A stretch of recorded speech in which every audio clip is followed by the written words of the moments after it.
नमस्कार, खानपान या चॅनलमध्ये आपल्या सगळ्यांचं मनपूर्वक स्वागत। आणि उद्या आहे आषाढी एकादशी, तर एकादशी निमित्त आपण बनवणार आहोत उपासाचा बटाट्याचा शिरा। तर चला मग आता आपण रेसिपीकडे जाऊया।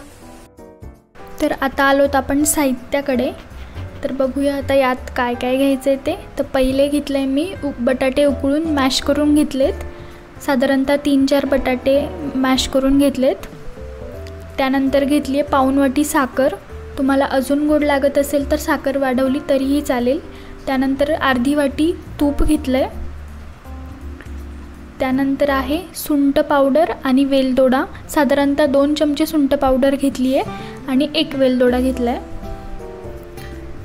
त्यानंतर घेतलेत बदाम आणि काजूचे काप। तर सुरुवातीला मी कढईत साधारणतः अर्धी वाटी तूप टाकून घेते। मी गॅसची फ्लेम लोच ठेवली आहे आणि आपल्याला साधारणतः लो टू मीडियम गॅसवरच तूप वितळून घ्यायचे आहे। तूप व्यवस्थित वितळून घ्यायचे आहे, तूप खूप जास्त पण गरम नाही करायचं आहे। तर तूप वितळल्यानंतर आपल्याला यात घालायचं आहे, आपण जो मॅश केलेला बटाटा आहे तो आपण यात घालणार आहोत।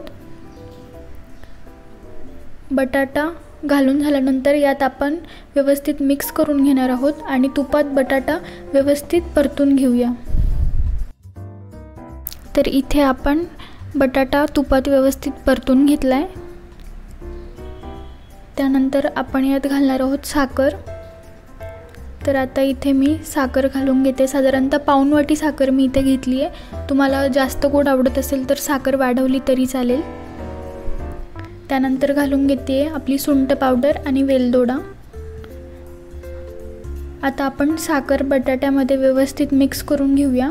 हळूहळू साखरेमुळे आपल्या शिऱ्याला पाणी सुटायला लागेल।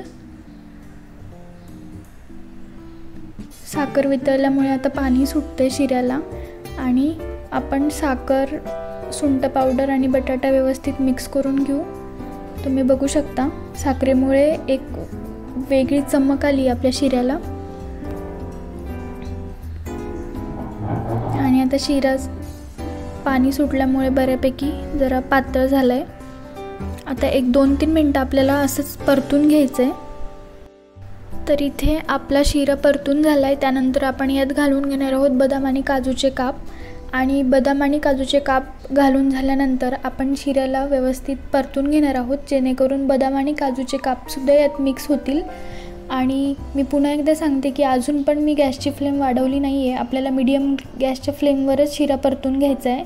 कारण हा बटाट्याचा शिरा आहे, तर तो जळायला नको किंवा करपायला नको, म्हणून आपण मीडियम गॅसवरच हा शिरा परतून घेणार आहोत। तर इथे साधारणतः 1-2-3 मिनिटं मी शिरा परतून घेतला आहे। पुन्हा एकदा बघू शकता तुम्ही।